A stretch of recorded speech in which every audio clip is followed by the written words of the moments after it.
We're back with another episode of This City versus That City. Today we're matching up Los Angeles against San Diego.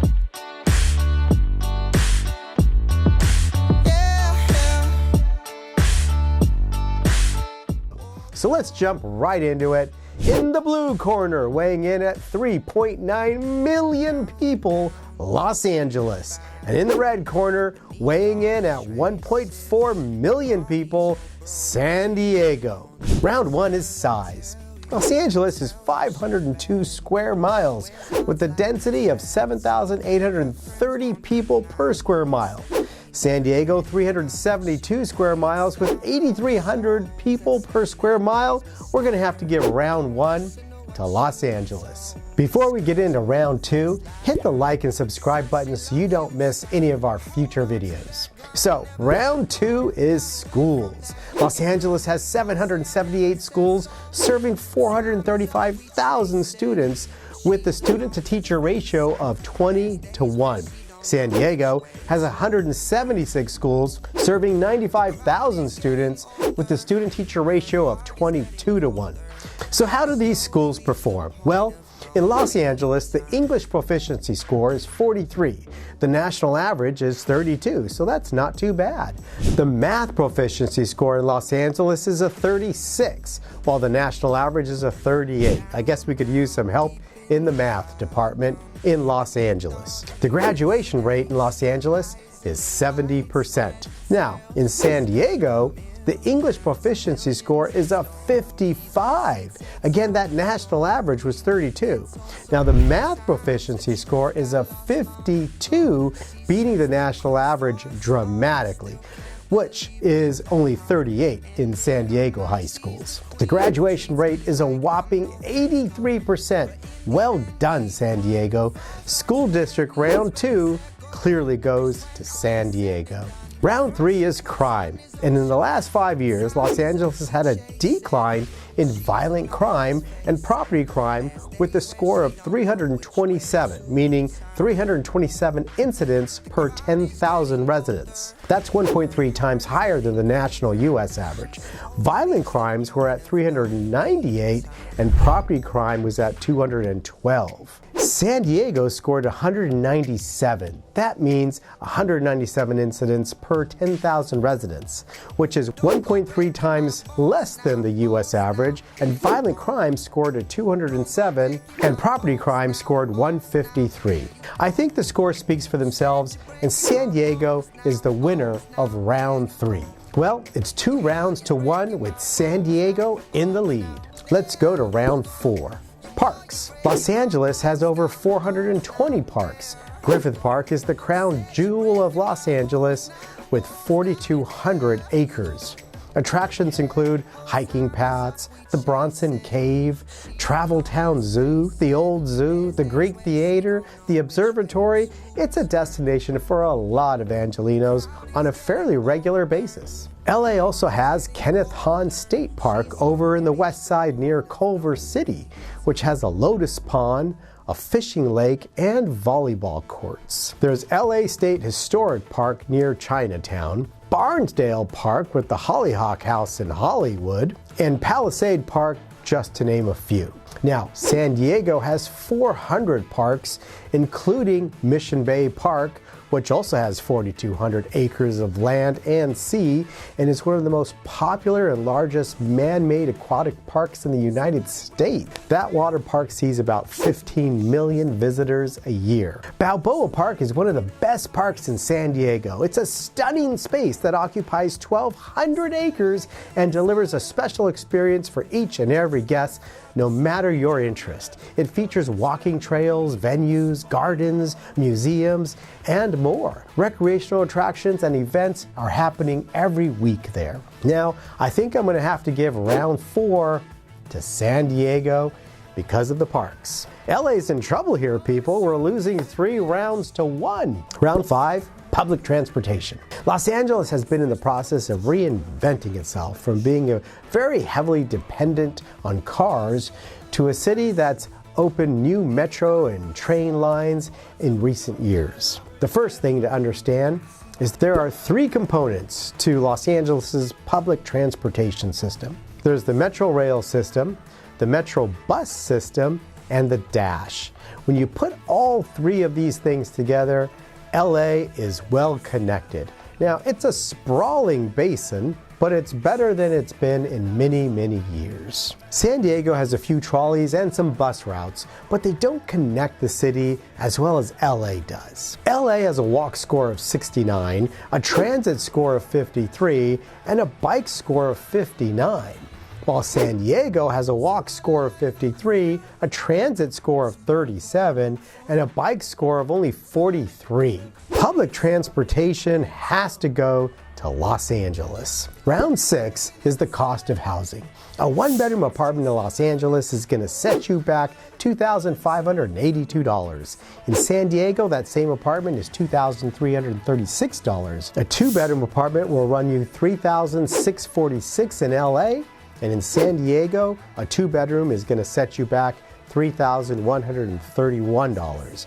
A three-bedroom unit in LA is going to be $5,394, while in San Diego, it's $4,243. So if you're going to buy a home in San Diego, that's going to set you back a median price of $875,000. While in Los Angeles, the median price is $954,000. Now, I think we have a clear winner here in housing. Since San Diego is much more affordable than Los Angeles, the winner of round 6 is San Diego. Let's talk about entertainment in round 7. When it comes to live music, LA is home to such iconic venues like the Hollywood Bowl, the Greek Theater, the Wiltern, with small clubs like the Troubadour, the Roxy, all over the Hollywood area. In San Diego, you might find yourself at the Casbah or Humphreys by the Bay or maybe the Belly Up Tavern and the House of Blues. The Observatory North Park is a renovated historic theater with a cool vibe that hosts a range of top acts. If a food scene is your idea of entertainment, LA is considered a foodie destination. In fact, according to Bon Appetit magazine, LA is currently one of the most exciting cities in America to eat. The dining scene is a vibrant mix of cultures with restaurants of diverse immigrant communities serving amazing dishes that reflect their backgrounds. Chefs often experience at high-end kitchens, creatively blending tradition and innovation. There are currently 199 restaurants recognized by the Michelin Guide, and 24 of which have Michelin stars in Los Angeles. Now, there are certainly exceptions like San Diego's 3 Michelin star restaurants, but San Diego generally offers more casual, laid-back dining experiences. San Diego's food scene has an emphasis on fresh, locally sourced ingredients, particularly seafood. And due to its proximity to the Mexican border, San Diego offers great Mexican food, including endless supply of fish tacos. Overall, the dining vibe in San Diego tends to be a more laid-back vibe, reflecting its beach city culture, and you'll find a lot of beautiful outdoor dining options. There are 38 restaurants recognized by Michelin Guide and 3 with stars. I think we have to give this round to Los Angeles. There simply aren't many cities that are more entertaining than the City of Angels. Now, round 8 is professional sports. Now, Los Angeles has the Dodgers, probably one of the most storied baseball franchises of all time. And of course, we have the Rams, who won the Super Bowl in 2021. We also have the Lakers, an iconic part of living in Los Angeles, and the Clippers as our extra NBA team. We also have the Los Angeles Kings as our hockey team, and LA is home to 2 major soccer teams, with the LA Galaxy and the Los Angeles FC. Oh yeah, I almost forgot. We also have the Los Angeles Chargers, which is the NFL team that used to be in San Diego a few years ago, and they're trying to set up roots here in Los Angeles. San Diego has the Padres. They're getting a soccer team in a couple years. But that's it, folks. Sorry, San Diego.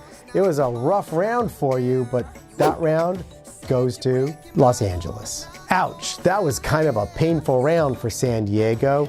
But we have to give it to Los Angeles. Round 9 is culture and the arts. San Diego is home to 45 museums, where Los Angeles has over 100. The live theater scene in Los Angeles includes a variety of theaters, from small independent and large renowned theaters like the Pantages in Hollywood, and the prestigious theaters in downtown, which include the Dorothy Chandler Pavilion, the Amundsen Theater, and the Mark Taper Forum. San Diego's live theater scene is a smaller scale compared to LA, with theaters like the Old Globe, the Signet Theater, and the San Diego Civic Theater. If you want to hit renowned museums, San Diego has the San Diego Museum of Art in Balboa Park, the Timken Museum of Art, and in La Jolla, you have the Museum of Contemporary Arts San Diego, which focuses on contemporary art from the 1950s to the present. The Birch Aquarium at Scripps is another well-respected museum among San Diego's list. LA is home to some of the most important museums in the country, beginning with the Getty Center sitting atop the Santa Monica Mountains, and LACMA, the Los Angeles County Museum of Art, MoCA, the Museum of Contemporary Art, and the Broad Museum in downtown Los Angeles. We also have the Huntington Library, Art Collection, and Botanical Gardens, where my wonderful daughter currently works. And we have the Natural History Museum, and even the Norton Simon Museum, which is a small yet still significant museum. So folks, round 9, arts and culture, has to go to Los Angeles. So here we are. It is 5 rounds Los Angeles to 4 rounds San Diego. Round 10 is employment. Employment opportunities in Los Angeles are exciting and diverse. The top employers are Walt Disney with 190,000 employees, Apple with 147,000 employees, Bank of America with 140,000, Google has 135,000, and NBC Universal has 53,000 employees. San Diego, well, they have a naval base with 34,000 employees. Sharp Healthcare has 19,000 employees. And San Diego School District has 16,000 employees, with 12,000 employees at Scripps. So, if you look at the unemployment rate, San Diego unemployment rate is 4.1%. And Los Angeles is higher at 5.3%. So, seems as if you want to get a job, go to San Diego. But if you want to get an exciting job or a cool job, go to Los Angeles. I'm going to call round 10 a tie. So we have a winner. San Diego came in with 4.5 rounds and Los Angeles took 5.5 rounds. The winner, Los Angeles. Listen, I have a lot of friends that live in San Diego and they're all incredibly happy down there. It's a very different lifestyle than the hustle and bustle of LA, of course. But one of the greatest things about LA is its diversity. We're able to accommodate all of the diverse wants and needs that people have. And LA is truly a melting pot with endless opportunities. You know, if you're willing to get out of your comfort zone and go explore a bit, LA can be a very fun and rewarding place to live in. If you're thinking of making a move to LA or around the LA area, give us a call. We'll give you our impression of the city and guide you to where you might be happiest. Tell you she's bad news, wears hearts like